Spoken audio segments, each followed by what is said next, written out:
visa, tapos ang biometrics, lilipat na sila sa September 18, sure na ang 9 nga members ang banda.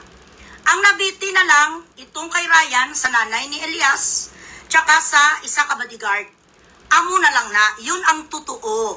Nga ginatry pa sampadok ulit. However, it takes 2 weeks to 3 weeks bago na naman tingnan at ibasahin at istadihan sang taga-immigration kung papayag ba sila na ito ay papasa or whatever.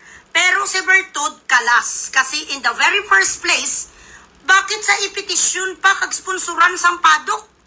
Pagkatapos niya pinahiya, she put padok in a bad light.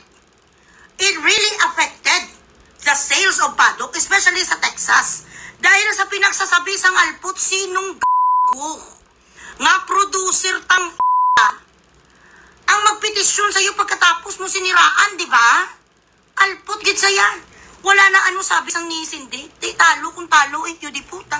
Basta hindi na kuya sa kanya mag-sponsor. Talo kung talo, payain mo ba naman kung hindi ka isang kalahatit puta ka?